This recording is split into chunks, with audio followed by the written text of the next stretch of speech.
"This is old junk," my daughter-in-law snapped, tossing my life into the trash on Christmas morning. She wanted to flip my home for her Instagram followers, thinking I was just a depreciating asset.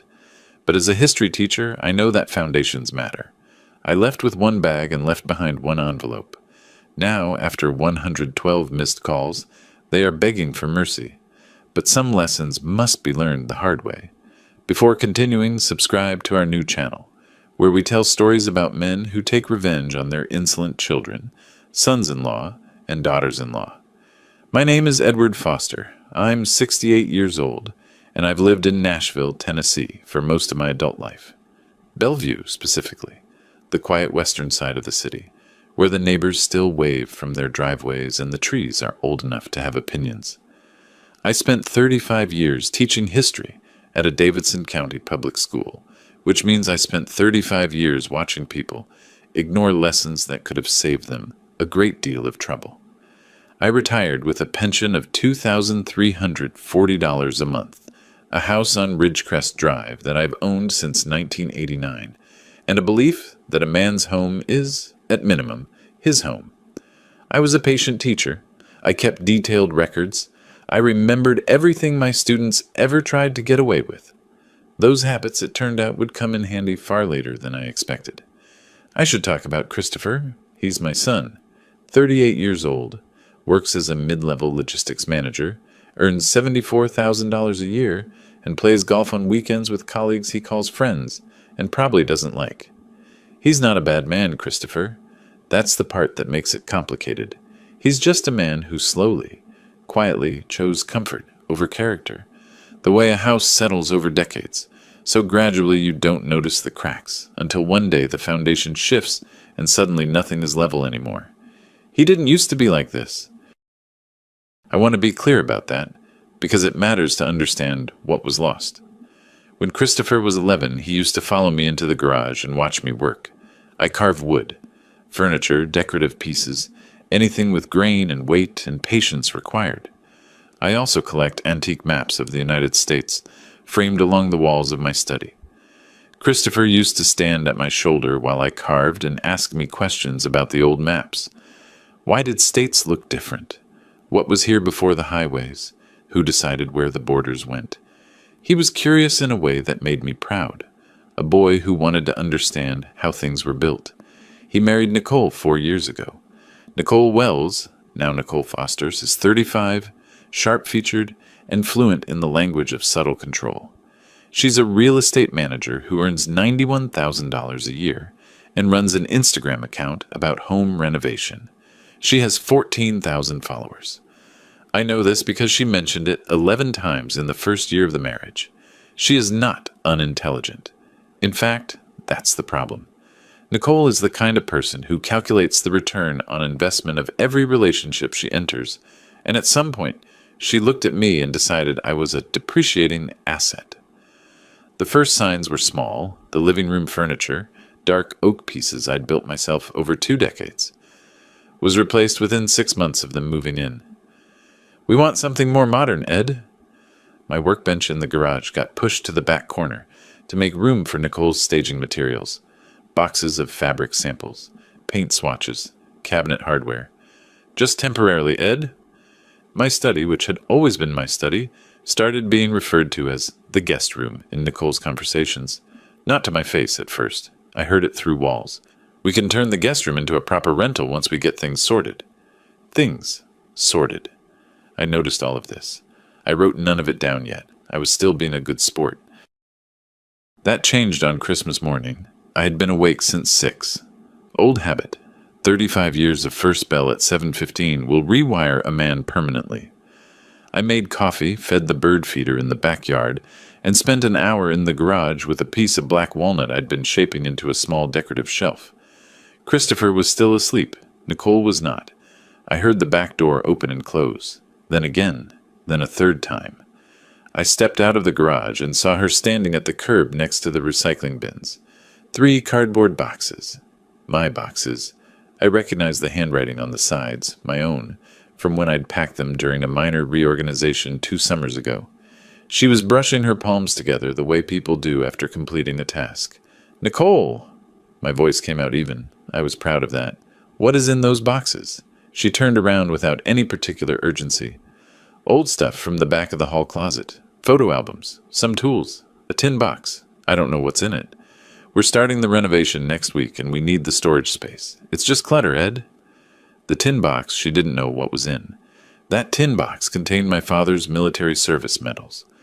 I looked at the 3 boxes sitting beside the garbage cans on Christmas morning. I looked at the woman who had moved into my house 2.5 years ago, who had not paid $1 of rent in those 2.5 years, who had replaced my furniture and relocated my workbench, and rebranded my study as a rental property, and was now standing at my curb, telling me that my father's medals were clutter. I did not raise my voice. I'm a teacher. Teachers learn quickly that silence is louder than shouting. I walked to the curb. I picked up all 3 boxes. They were heavy, but I managed, and carried them back inside to my bedroom without a word. Nicole watched me the whole way. She said something about the renovation schedule. I didn't respond. I set the boxes down next to my dresser. I sat on the edge of the bed for a moment. Then I opened the bottom drawer of the dresser, the one I rarely opened, the one with the hanging file folders, and I pulled out a manila envelope. Inside that envelope was the deed of trust for 2847 Ridgecrest Drive, Nashville, Tennessee. My name, only my name. Purchased September 14th, 1989 for $112,000. Mortgage closed in full, June 2011. No liens, no cosigners, no complications. I set it on the nightstand. Outside, I could hear Nicole on the phone, talking to someone about tile samples. I sat with that manila envelope for a long time. The documents inside weren't complicated. A deed of trust, the original purchase agreement from 1989, a letter from the mortgage company confirming final payoff. Everything clean, everything mine.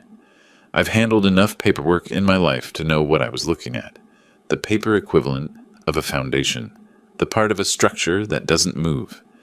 I thought about the conversation I'd had with Nicole about 14 months earlier.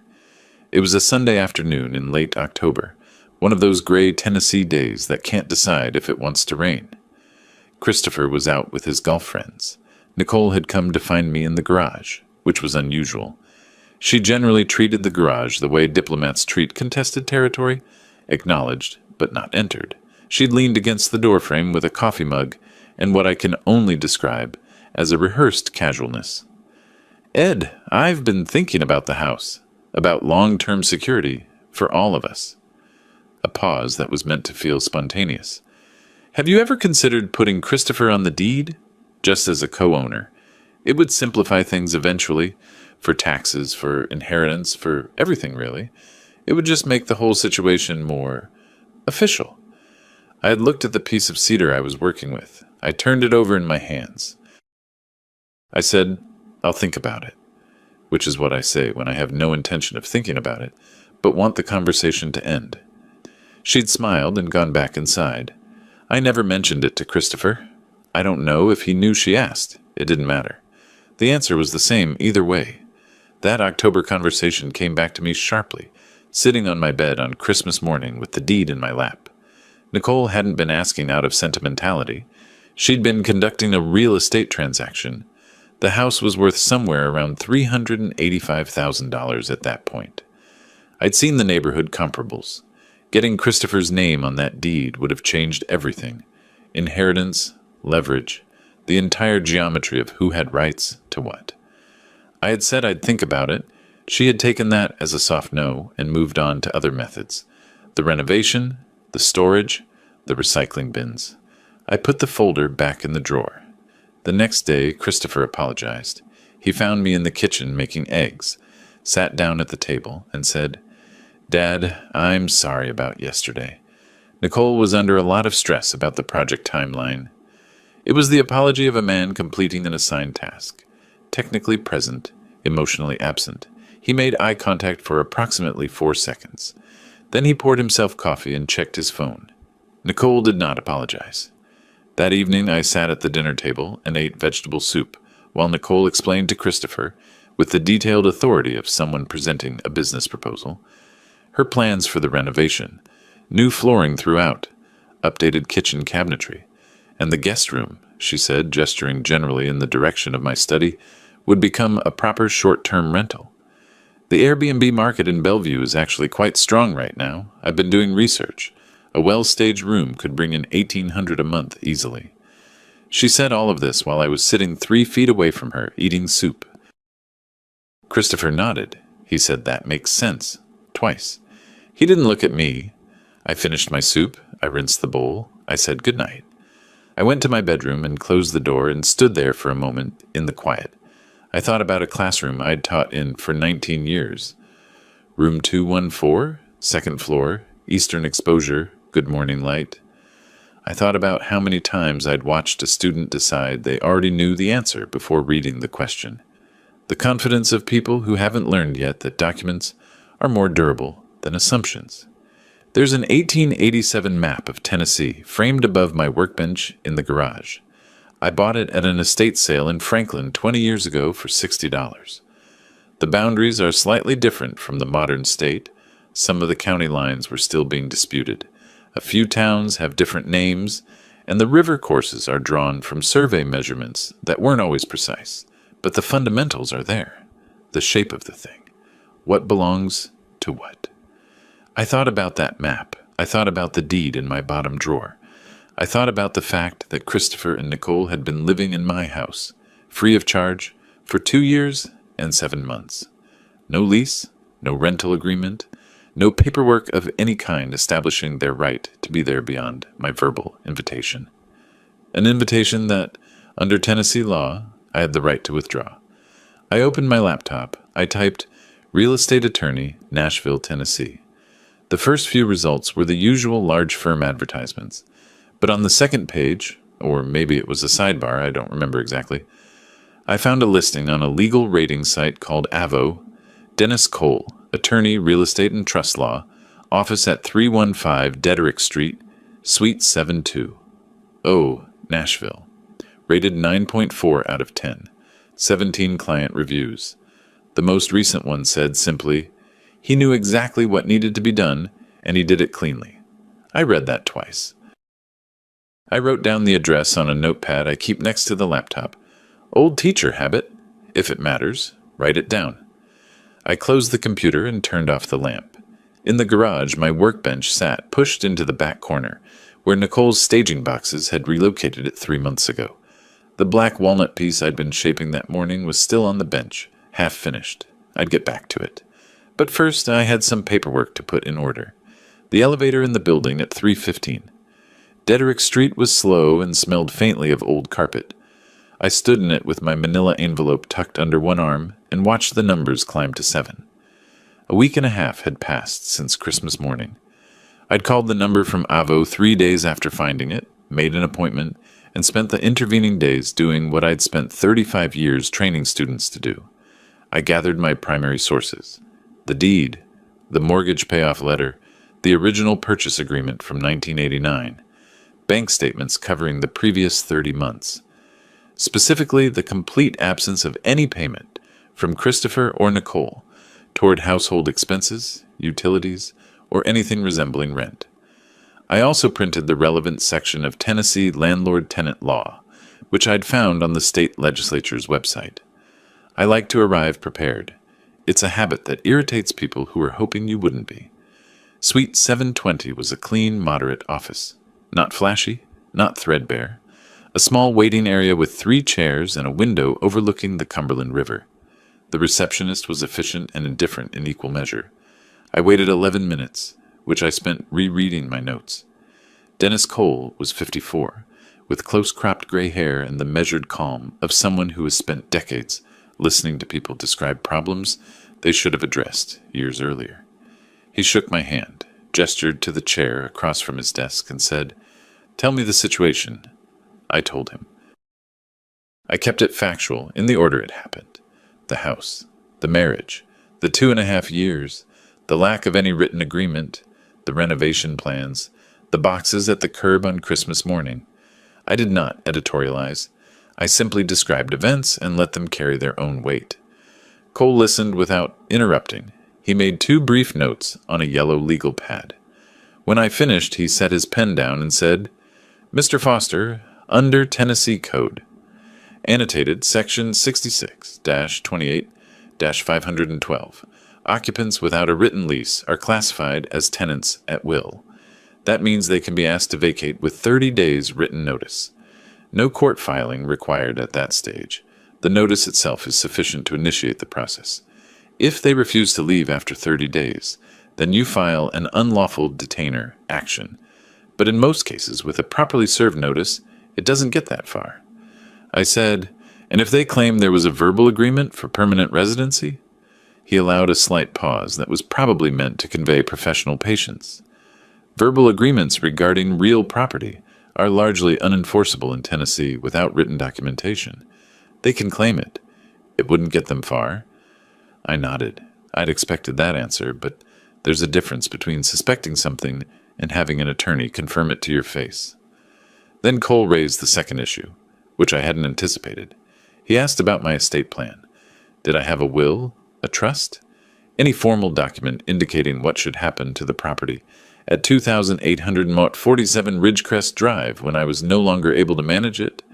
I did not. He explained it plainly. Without a trust, my estate would pass through probate after my death. As my only surviving child, Christopher would be the primary heir under Tennessee intestacy law. The house, my house, the one I'd bought in 1989 for $112,000 and paid off by 2011, would transfer to him automatically, to them effectively. I sat with that for a moment. What are my options? I asked. A revocable living trust, he said. You transfer the property into the trust now while you're living. You remain the trustee, full control during your lifetime. You designate a beneficiary. When you pass, the property goes directly to that beneficiary without going through probate at all. Christopher would have no automatic claim. And the notice to vacate? I can draft both documents. You choose when to serve the notice. I'll have them ready within 2 weeks. I wrote a check for $350, the consultation fee, and shook his hand again at the door. He said he'd be in touch when the drafts were ready. I took the slow elevator back down. I drove home along the Cumberland through the gray January afternoon, thinking about probate and tenants at will and the expression on Dennis Cole's face when I described the Christmas morning scene. Not shock. Men in his profession don't shock easily. Something more like quiet recognition. The look of someone who has heard this particular category of story before and knows exactly how it ends. I turned on to Ridgecrest Drive. My workbench was on the driveway, not pushed to the edge of the garage, not moved to the sidewall, on the driveway in the January cold, with a light drizzle falling on the wood surface. The piece of black walnut I'd been shaping, the one I'd been working on Christmas morning, was sitting on top of it, getting wet. I parked, got out, and stood there looking at it for a moment. Then I carried the workbench back inside. It took 3 trips to manage the whole thing properly. It's a heavy piece, solid oak, built to last. I set it back in its corner. I dried off the walnut piece with a shop rag and checked it for warping.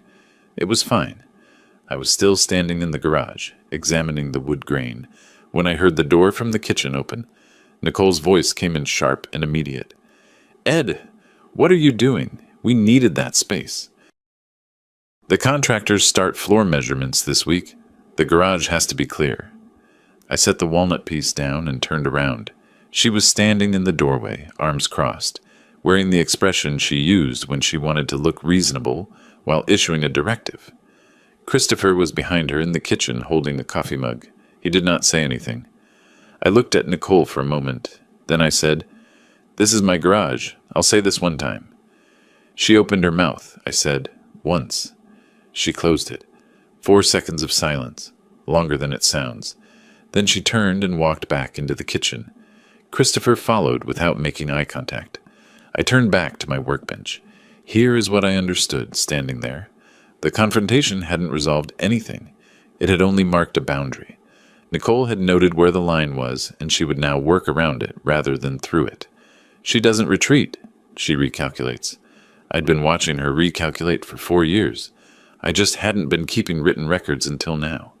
The thing about teaching history is that it trains you to look backward, to understand forward. Every event has a precedent. Every pattern has a starting point.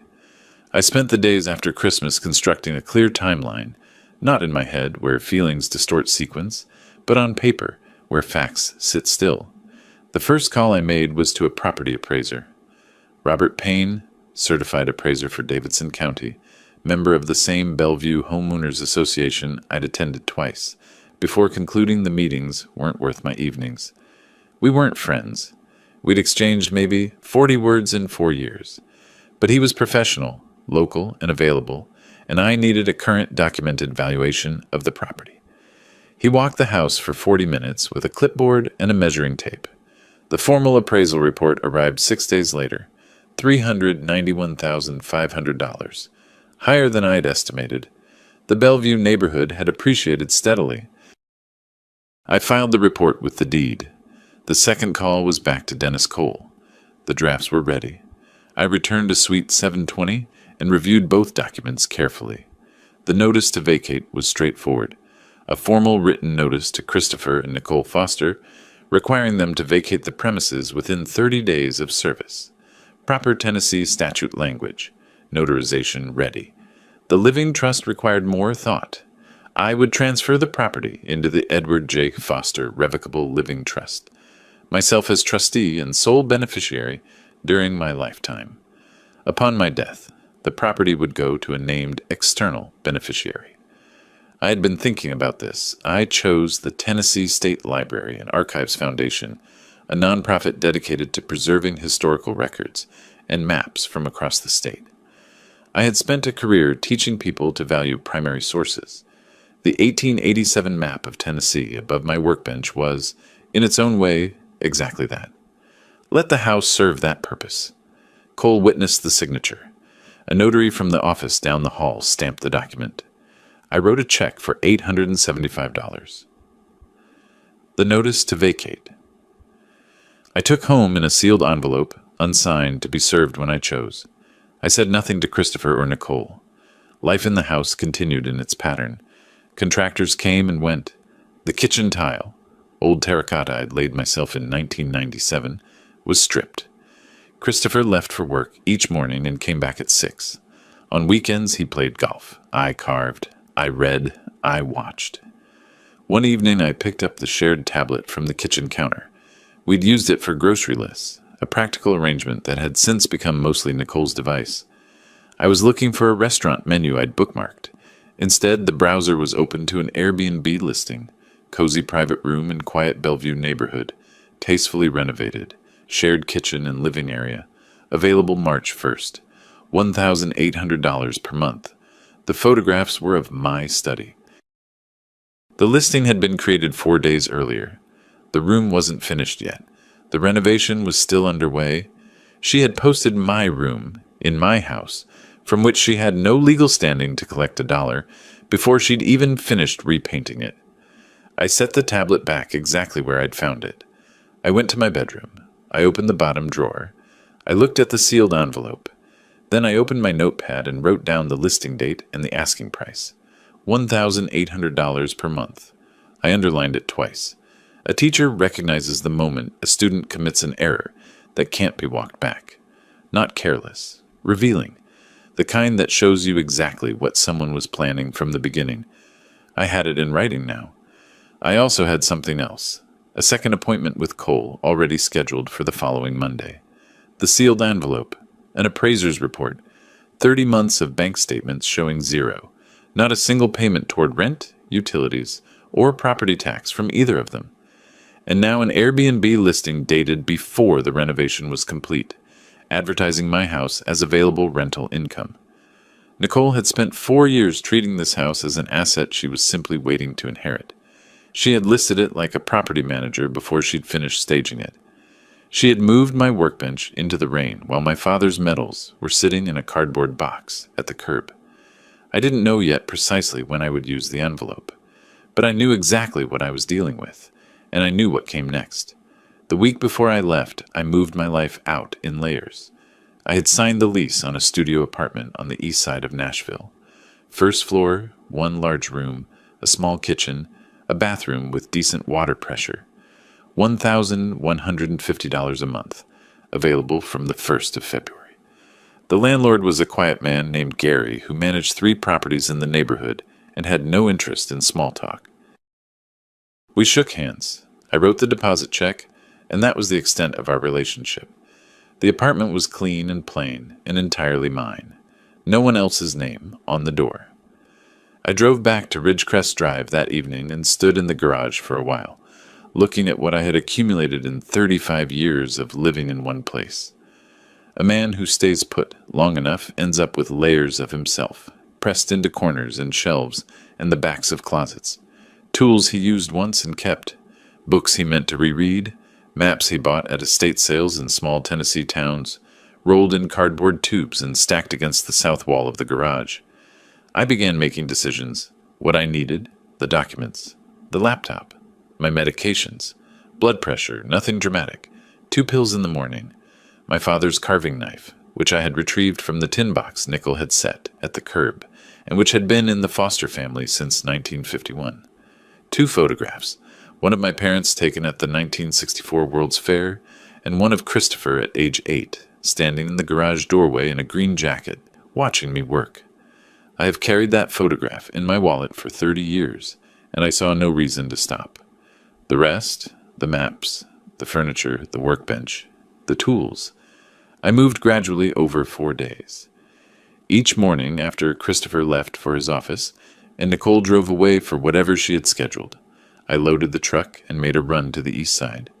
The studio was small enough that I had to make choices. I kept the 1887 Tennessee map. I kept the carving tools. I left the armchair and most of the kitchen equipment, which was all too large for the new space anyway. By the morning of the Wednesday I'd chosen, the room that Nicole had been calling the guest room contained only my bed frame, a dresser I wasn't taking, and a cardboard box of items too small to bother moving. If Nicole had walked in, she might have thought I was already halfway gone. She would have been correct. I was up at 6. I made coffee. I stood at the kitchen window for a while, watching the bird feeder in the backyard. A pair of house finches was working through the seed I'd filled it the day before, which struck me as a reasonable use of a Wednesday morning, better than most things a person does before 7 a.m. Nicole had been telling people the renovation was about improving the house. That's the phrase she'd used with the contractors, with her Instagram followers, with whoever she'd been texting during our dinners. Improvement, as though the house had been failing before she arrived, as though 35 years of a man's work on a building didn't count as improvement simply because it wasn't photographed and posted anywhere. Christopher appeared in the doorway at 7, dressed for work. He looked at me, looked at his phone, said, "Morning," without particular attention, poured coffee from the pot I'd made, and left 12 minutes later. Nicole was out the door by 7:40, phone already at her ear, something about a showing in Green Hills. I waited until both cars were gone and the street was quiet. Then I went to my room and picked up the duffel bag I'd packed the night before. I did a walkthrough of the house, not sentimental, practical. I was checking that I had left nothing I would regret leaving. The bottom drawer of the dresser was empty. The tin box with my father's medals was already on the shelf above my new desk in the East Nashville studio. The carving knife was in the bag. The photographs were in my jacket pocket. I stood in the hallway for a moment. 35 years. I bought this house the year Christopher started kindergarten. I put in the kitchen tile in 1997 with a rented tile saw and a neighbor named Doug, who moved to Arizona in 2003. I planted the 2 oak trees in the backyard in 1995, and they were now taller than the roof line. I was not leaving the house. The house was still mine. I was simply removing myself from it, the way you step back from a situation to see it clearly. I walked to the kitchen. I set the duffel bag on the floor. I took the sealed envelope from my jacket pocket. White, standard business size. Dennis Cole's return address in the upper left corner. And I placed it on the kitchen table at Christopher's usual seat, where he could not possibly miss it. I picked up the duffel bag. I locked the front door behind me. My Ford F-150 was in the driveway. I put the bag in the passenger seat, started the engine, and pulled out onto Ridgecrest Drive. At the corner of Ridgecrest and Maple Ridge, I stopped at the sign. Force of habit. I've stopped at that sign 10,000 times. In the rearview mirror, The house sat at the end of the block, the way it always had.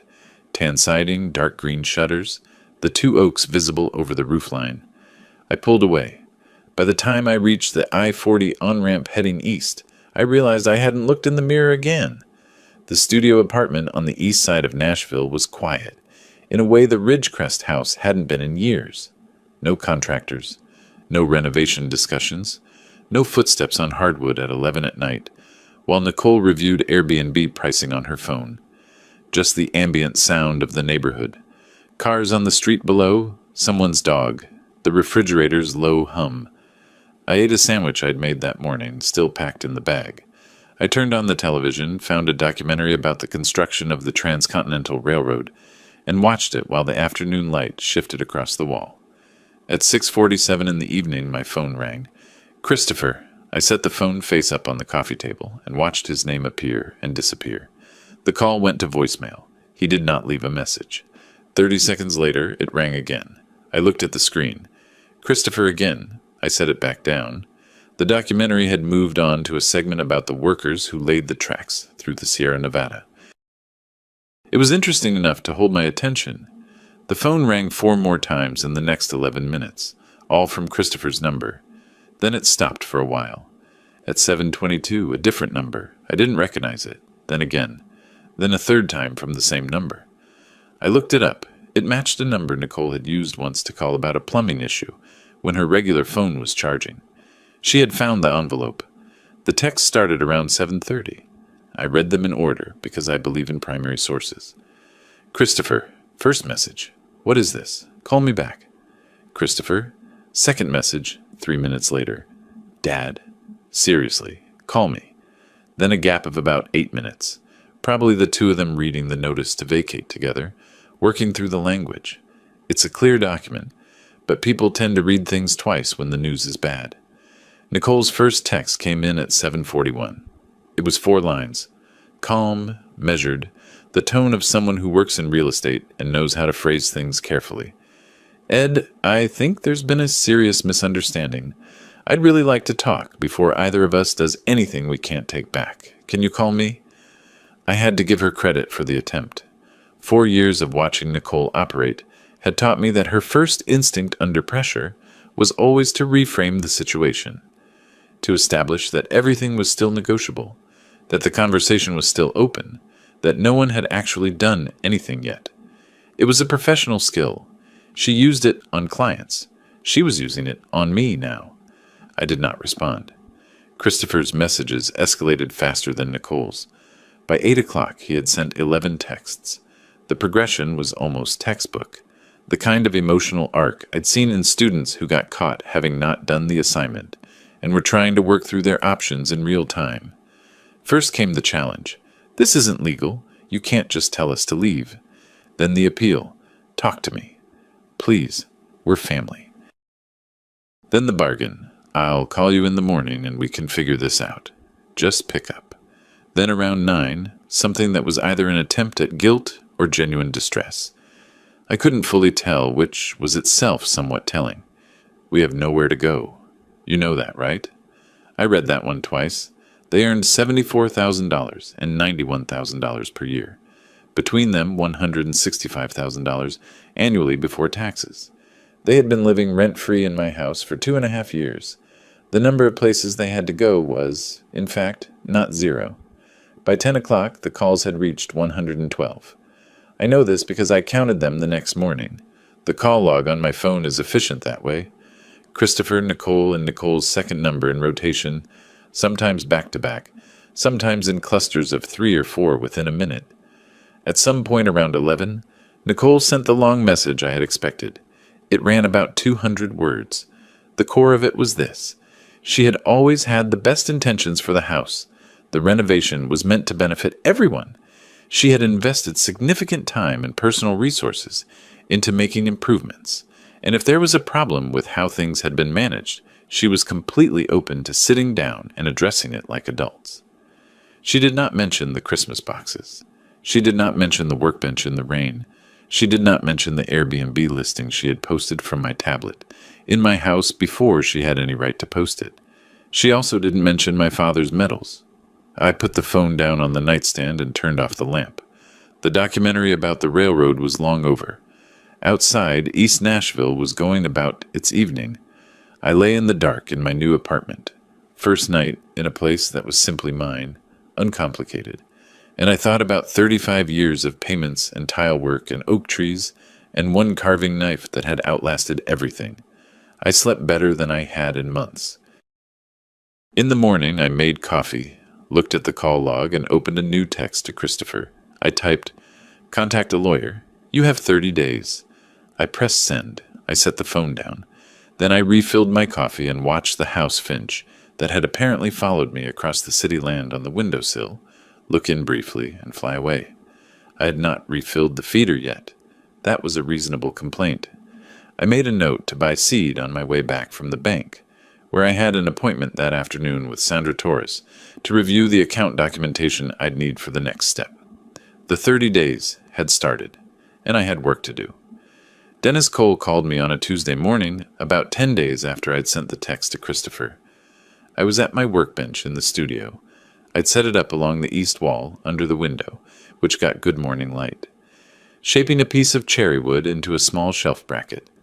Cole's voice was measured and professional, the way it always was, but there was something underneath it that I had learned to read as mild interest, the kind a lawyer gets when a case turns out to be slightly more complicated than expected. "They've retained counsel," he said. "Paul Bridges, out of a firm on West End Avenue. I've worked opposite him before. He's aggressive and not inexpensive, which tells you they're taking this seriously." I set down the carving knife. "What's their argument?" "Two things. First, they're claiming an oral agreement, that your invitation for them to move in constituted a long-term residency arrangement, not a temporary stay. Second, they're asserting a right to compensation for improvements made to the property. Nicole apparently has documentation of roughly $14,000 in renovation expenses over the past year." I was quiet for a moment. $14,000 in work done on my property, without a written permit from me, which she now wants me to pay back. That's the claim, yes. And what does Tennessee law say about improvements made to someone else's property without a written agreement? Cole made a sound that might have been the legal equivalent of a dry smile. "It says that without a written agreement establishing the nature of the arrangement, loan, gift, or investment, improvements made by an occupant to a property they don't own are generally considered a gift to the property owner. They bear the risk." So she remodeled my kitchen as a gift. "Legally speaking, yes." I told him to respond accordingly. He said he would have a letter to Bridges' office by end of week. I thanked him, hung up, and went back to the cherrywood. I was not surprised by the lawyer. The dollar figure, $14,000, was higher than I'd estimated. It meant Nicole had been more committed to the renovation than I'd realized, more certain of her position. She had spent that money believing the house was already hers in every way that mattered. She had been wrong.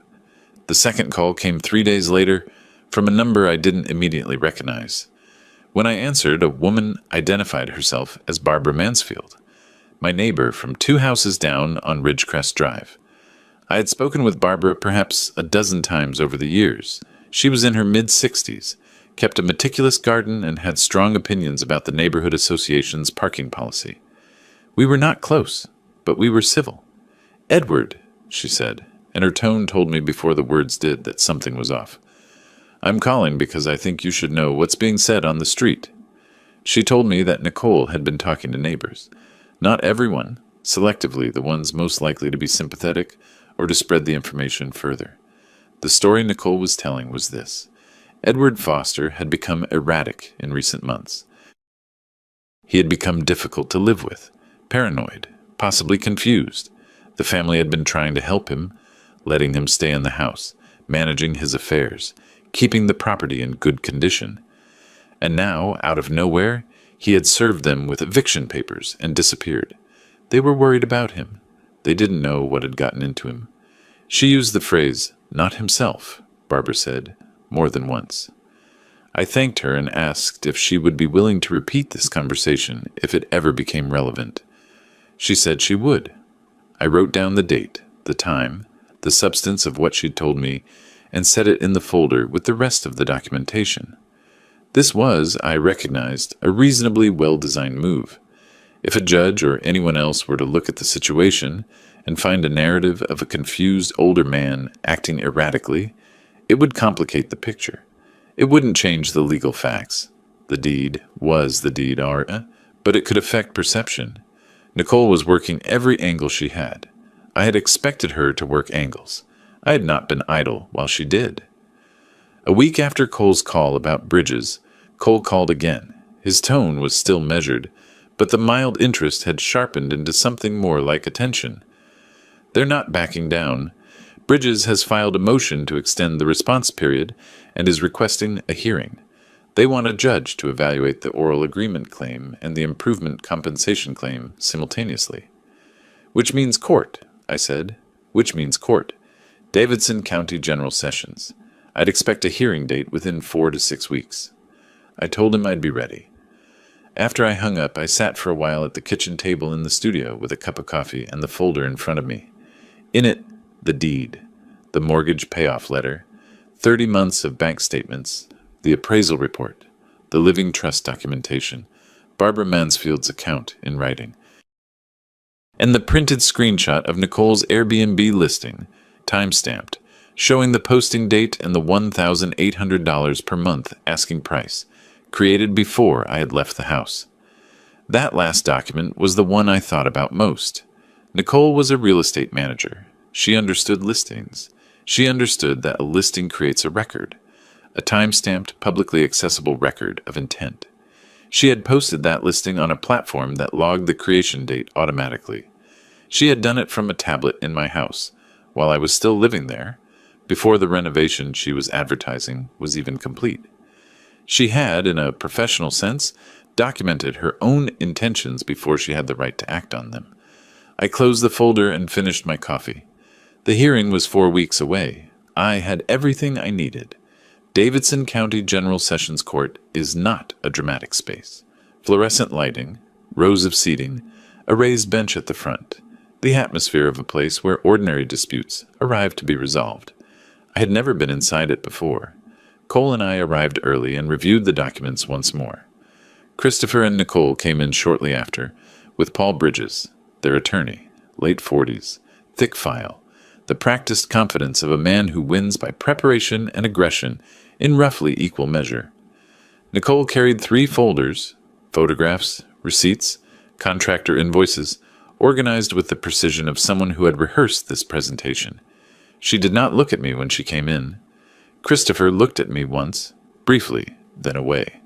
Judge Marion Gates, compact, 50s, reading glasses on a beaded chain, came in, read the case summary, and said, "Let's proceed." Bridges led. His argument had 2 pillars, an oral agreement for long-term residency and the right to compensation for property improvements. $14,000 documented through bank records and contractor invoices. He argued that Nicole had spent this money in reasonable reliance on an implicit understanding that the Fosters had a stable right to remain at the property. Nicole supported him as a witness, presenting calmly and fluently. She described the renovation work as a cooperative contribution, time, money, effort invested in improving a shared home. She was good at constructing a credible version of events, I will say that plainly. Then Cole stood up. He placed 3 documents on the table and walked Judge Gates through them one at a time. First, the deed of trust for 2847 Ridgecrest Drive, signed in 1989. Single owner, Edward Joseph Foster. No co-signers, no amendments. Second, 30 months of bank statements. In 30 months of shared occupancy, there was not a single payment from Christopher or Nicole toward rent, utilities, or property taxes. Not one. Every household expense had been paid by Edward Foster's pension and savings. Third, a printed screenshot of an Airbnb listing. The platform's timestamp was visible at the top. The listing advertised a private room at 2847 Ridgecrest Drive for $1,800 per month, available from March 1st. It had been created 6 days before Edward Foster left the property. Cole said, "The respondents claim they were caught off guard by Mr. Foster's departure. This listing was posted before he left, suggesting a plan for the property that preceded the notice to vacate, not a response to it. The courtroom was quiet. I watched Nicole's face. She was skilled at control, but control under genuine surprise is different from control under prepared pressure. For 2 seconds, something involuntary passed across her expression, a compression around the eyes, a tightening at the jaw, the look of someone who has just watched a document they created land on a judge's table. Christopher sat very still. Judge Gates examined the Airbnb printout, looked up, and asked Nicole directly whether the listing was hers. Nicole said yes. The judge made a note. The hearing ran 40 minutes. Judge Gates's ruling was direct. The court confirmed Edward Foster's right to reclaim his property under Tennessee law. Christopher and Nicole Foster were granted an additional 21 days to vacate voluntarily, after which a formal eviction order would be filed. Nicole's claim for renovation compensation was denied. Without a written agreement, improvements made to a property by an occupant who doesn't own it cannot be recovered from the property owner. Bridges said something to Nicole in a low voice. Her posture shifted, the stillness of someone absorbing a result and deciding what to do next. Christopher looked at me across the aisle, not past me, not through me, at me directly in the way you look at someone when you have finally finished understanding something you should have understood much earlier. In the hallway afterward, while Cole handled the paperwork, Christopher walked over. He stopped a few feet away and didn't speak immediately. I looked at him for a moment. Then I said quietly, "I taught kids to read documents before drawing conclusions. It's a habit that pays off." He didn't answer. He stood there a few seconds, nodded once. Not agreement exactly, not concession, something harder to name, and walked back toward Nicole and their attorney. Bridges was already talking to Nicole in a low voice near the door, his hands moving in the way attorneys' hands move when they are managing a client's disappointment. She was nodding, her expression composed, the mask back in place, but it was the kind of composure that requires effort, and I could see the effort. I thought about the Christmas morning conversation. "This is just clutter, Ed." 3 boxes at the curb. The tin box with my father's medals. She had made that decision with the calm certainty of someone who believed there would be no accounting for it. There is always an accounting. Sometimes it just takes time to arrive. Cole appeared at my shoulder. "As clean a result as I've seen." "Clean facts," I said. We walked out into the afternoon. Across the city on the east side, my workbench was waiting, and there was a shelf bracket half finished in cherry wood. 21 days before they'd be gone from Ridgecrest Drive, and then I'd have a house to return to.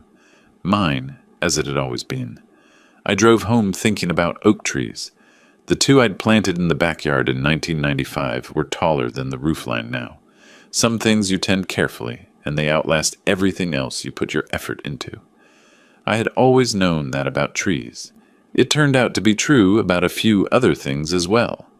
21 days passed. I know because I counted them, the way you count the days before a deadline when you have spent a long time preparing for it. Each morning I got up in the East Nashville studio, made coffee, worked on the cherry wood shelf bracket, and checked my phone for messages I had decided not to respond to. Christopher sent 4 texts in those 3 weeks. Nicole sent none, which told me she had shifted into a different mode, something colder and more strategic than texts. I wasn't sure what she was planning. I didn't lose sleep over it. On the morning of the deadline, I drove to Ridgecrest Drive. I parked at the curb. The moving truck was already gone. They had apparently done that part the day before, quietly, without announcing it. The house sat the way it always had from the outside. Tan siding, dark green shutters, the 2 oaks over the roofline. From the street, nothing had changed. From the street, it never looked like anything was happening inside. I used my key. The first thing I noticed was the kitchen floor. The terracotta tile I had laid in 1997 was gone. Stripped down to bare concrete subfloor in a rough oval pattern around the center of the room, with the edges unfinished, as though the project had been abandoned mid-process, which it had. The cabinets on the north wall had been repainted a shade of gray-white that looked acceptable in isolation but clashed with everything around it. 3 cabinet doors were missing entirely. There were pry marks on the baseboards. I walked through the house with my phone, photographing everything. The living room walls had been patched in 2 places with joint compound that had not been sanded or painted. The bedroom Nicole had been calling the guest room had new vinyl plank floors, the one completed improvement. I photographed it anyway. The garage was the worst. Bags of construction debris, a broken tile saw no one had returned, stacks of cardboard, a bucket of grout that had dried solid. The south wall where I stored my map tubes was bare. I stood there a moment before remembering I had moved those myself weeks ago. They were already on the shelf above my workbench in the studio. I completed the walkthrough. I had 43 photographs and a list of deficiencies. That afternoon, I drove to First Tennessee Bank's Bellevue branch and met with Sandra Torres, the office manager who had helped me with the account documentation earlier in the process. She was efficient and professional and had no particular interest in the details of my family situation, which I appreciated. I needed a formal statement of the account balance as of that day and one additional document prepared for the next step. She had both ready in 20 minutes. The following week, I met with Dennis Cole. We went through the photographs and a contractor's written estimate, $8,700 to restore the kitchen floor, complete the wall repairs, repaint, and clear the garage. Cole drafted a formal demand letter to Christopher for $8,700 restitution, with a 30-day response window before civil action. Christopher received it and did not respond for 2 weeks. Then he called Cole's office and asked about a payment plan. Cole called me to relay the conversation. "He wants to pay in installments," Cole said. "He mentioned $500 a month." "That works," I said. "Have him sign a promissory note." Cole prepared the document. Christopher signed it. 17 months at $500 per month. $8,500 total, with the remaining $200 forgiven at completion in exchange for a signed release of any further claims. A clean instrument, the kind of thing that doesn't require trust to function because it's legally binding regardless. Meanwhile, I cleaned the garage, disposed of the construction debris, and spent 3 evenings restoring the room to something I could work in. I set the workbench back in its corner. I reattached the mounting brackets on the south wall and rehung the map tubes. The 1887 Tennessee map went back in its frame above the workbench. Then I turned my attention to the room Nicole had renovated. The vinyl plank floor was fine. The room was clean. It had a closet, a window facing east, and a reasonable amount of natural light in the morning. I spent 2 days furnishing it simply. A bed frame I'd had in storage, a small dresser, a lamp. I took photographs. I listed it on VRBO at $95 per night, describing it accurately. A quiet, private room in a Bellevue home, shared kitchen, no pets, minimum 2-night stay. The first booking came in 4 days later. A couple passing through Nashville for a long weekend, visiting family in the area. They left a 5-star review. Clean, quiet, comfortable. Host was pleasant and unobtrusive. Would stay again. I was not unaware of the irony. Nicole had listed this room for $1,800 a month before she had any right to list it. I was now renting it legitimately in my own house, generating income that was mine by every legal and moral measure available. Over the following 2 months, the room was occupied roughly half the nights. The net income, after the VRBO service fee, came to $4,180. I put it in a separate account. Then Nicole found out. The message arrived on a Tuesday evening. I was in the garage working. I saw it when I came inside. "Ed, I just heard you're renting out the room to strangers. After everything, how could you do that?" I read it once. I typed back 4 words. "It's my room, Nicole." I set the phone down and went back to the garage. 3 days later, Christopher called. Not a text, a call, which was unusual. I almost didn't answer. Then I picked up because something in the timing felt different. His voice was tired. Not the performative tiredness of someone making a point. Genuinely worn down, the way a person sounds when they have been carrying something heavy for a long time and have started to feel the weight of it. He said, "Dad, can we meet?" We met at a diner on Charlotte Pike, about a mile from the Ridgecrest house. A corner booth, morning light through the windows. The kind of place that has been in the same location since the 1980s and sees no reason to change. Christopher was already there when I arrived. He had a coffee he wasn't drinking. He looked the way a man looks when he has rehearsed what he wants to say, and then, at the last moment, decided the rehearsed version wasn't right. I sat down. I ordered coffee. I waited. He said, "I need to say something, without Nicole here, without anyone else. Just me saying it." I nodded. "I let things go too far," he said. "Not just the eviction, all of it. The last 4 years. I kept telling myself it would work out, that you were fine, that Nicole just had strong opinions about the house, and I kept not looking at what was actually happening." He stopped. "I knew she moved your stuff to the curb on Christmas. I was asleep, but I heard her come back in. I didn't get up." He was quiet after that. I looked at my coffee for a moment. This was the part I had thought about. Not the documents, not the court date, not the VRBO listing. This part. What to do when the person you were angry at stopped being a problem to manage and became your son again, sitting in a diner booth looking like someone who had finally stopped lying to himself. I said, "You were there when it started. You could have stopped it earlier." "I know. The medals were in that box." He closed his eyes briefly. "I know, Dad." I let that sit. Then I said, "All right, what do you want?" He didn't want the house back. He was clear about that, as though he knew I needed to hear it first. He and Nicole had signed a lease on a 2-bedroom apartment in the Antioch neighborhood, south of the city, $1,650 a month. They were managing it, though not easily. The combined cost of the apartment, the legal fees from the court case, and daily life had tightened things considerably. He wasn't asking for money.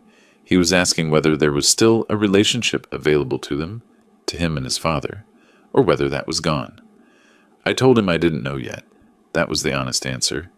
We talked for an hour. He told me things about the past 4 years that I hadn't known, things Nicole had said to him privately, decisions she had made that he had gone along with, because disagreeing with her required effort he hadn't been willing to spend. He wasn't asking me to blame her for everything. He was trying to be accurate. I respected the attempt.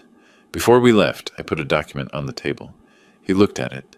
It was the promissory note, the one he had already signed, committing to $500 per month for 17 months. I had added a handwritten note at the bottom, initialed by me. Upon completion of repayment and continued good faith, the undersigned will be named as a conditional beneficiary in the Edward J. Foster Living Trust. He read it twice. His face did something complicated. Not quite relief, not quite gratitude. Something closer to the expression of a man who has been given a chance he isn't sure he deserves. "Conditional," I said. "I understand," he said. We shook hands across the table. Not warmly, not yet, but firmly, the way two people do when they have agreed on terms and both intend to keep them. I drove back to Ridgecrest Drive. The house was quiet. The kitchen subfloor was still bare concrete. I was waiting on a tile quote, but the garage was clean and the workbench was in its corner, and the morning light was coming through the east-facing window the way it had for 35 years. I put the kettle on. On the wall above the workbench, in the dark oak frame I'd built myself in 2003, was the 1887 map of Tennessee. I had pulled it from one of the cardboard tubes when I first moved back, unrolled it on the workbench, checked it for moisture damage, found none. I had cleaned the glass on the frame and rehung it that same afternoon. The map showed the state as it was surveyed in that year. County lines slightly different from today. A few town names that no longer exist. River courses drawn from measurements that weren't always precise. But the shape of the thing was right. The fundamentals were there. Tennessee was Tennessee. Bounded, defined, belonging to itself. Nicole had called it clutter. She had put it in a cardboard box and set it at the curb on a Christmas morning, next to my father's medals and my carving tools, with the calm certainty of someone who had already decided what had value and what didn't. She had been wrong about most things, but she had been wrong about that one with a particular completeness. I had known, standing on the garage threshold that morning, watching her walk back inside, that I would go back for the boxes. I hadn't said anything. There was nothing to say. I had simply waited, which is what you do when you know what you have, and you know what you're going to do about it. The kettle finished. I poured the coffee. I sat at the workbench with the cherrywood shelf bracket, finally finished after 4 months of interrupted work, and turned it over in my hands.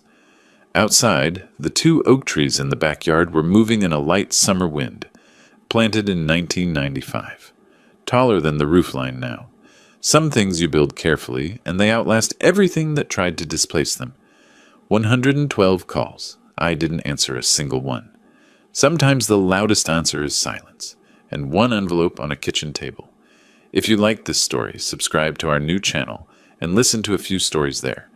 You can find the link to it in the collaboration or description of this video, or in the comments. Subscribe so you don't lose us, because this channel may soon cease to exist. 아니라 여기 신포시장은 그 뼈 있는 닭강정이에요.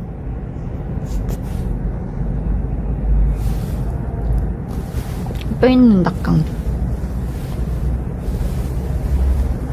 아, 추워.